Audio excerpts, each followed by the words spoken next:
আসসালামু আলাইকুম বন্ধুগণ। এই ভিডিওটা ঢাকার যে যেখান থেকে দেখছেন বেশি বেশি করে শেয়ার করবেন।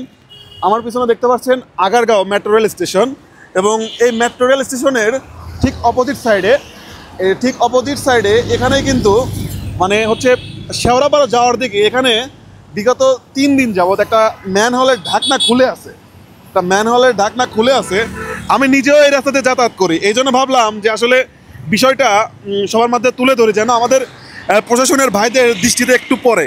হয়তো তাদের দেখেন এখান দিয়ে কিন্তু প্রায় প্রতিদিন মানে লক্ষাধিক গাড়ি চলাফেরা করে বললেই বলা যায়। এরকম একটা জায়গায় মেইন রাস্তা, এই জায়গায় এরকম জায়গায় দেখেন ম্যানহোলের ঢাকনা খুলে পড়ে আছে। এখানে কে বা কাহারা গাছ দিয়ে ধুইছে। তো আমার এই ভিডিও করার, আমি সাধারণ নাগরিক হিসেবে, আমি এই বাংলাদেশের একজন সাধারণ নাগরিক হিসেবে শুধু এটুকু আপনাদেরকে বলতে চাই যে আমাদের প্রশাসনের দৃষ্টি আকর্ষণ করি যেন এই ম্যানহোলের ঢাকনাটা অতি শীঘ্রই লাগানো হয়। কারণ আমি যতদূর, এখানে একজন বললো যে ভাই 2টা অ্যাক্সিডেন্ট হয়েছে এখানে অলরেডি, মানে এই ভাঙার জন্য 2টা অ্যাক্সিডেন্ট হয়েছে অলরেডি এখানে, ছোট করে হোক তারপরে হয়েছে।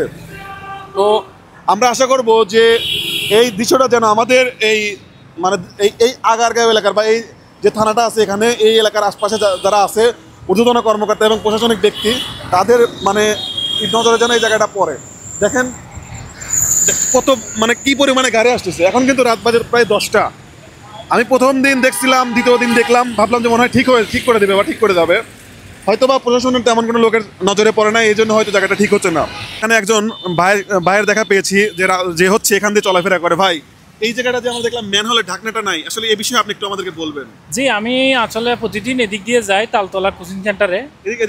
আমি প্রতিদিন কোচিং করতে যাই। তো এখানে এটা তো আসলে এই জায়গাটা হচ্ছে আগারগাঁওয়ের মেট্রো স্টেশনের পাশে একটা জিনিস, এবং অনেকগুলা গাড়ি প্রতিদিন চলাচল করে আমরা দেখি। এবং এটা একটা গাড়িগুলোর জন্য খুবই বিপজ্জনক এই গর্তটা। তো আমি 2-1 দিন ধরে দেখতেছি এখানে লাল কাপড় এবং এখানে কিছু জোরজার দিয়ে বোঝানো হচ্ছে যে অ্যাক্সিডেন্ট থেকে বাঁচানোর জন্য। কিন্তু এটা কেন সংস্কার হচ্ছে না আসলে ব্যাপারটা আমি জানি না। হ্যাঁ, আমি আসলে 4-5 দিন ধরে দেখতেছি এই ব্যাপারটা।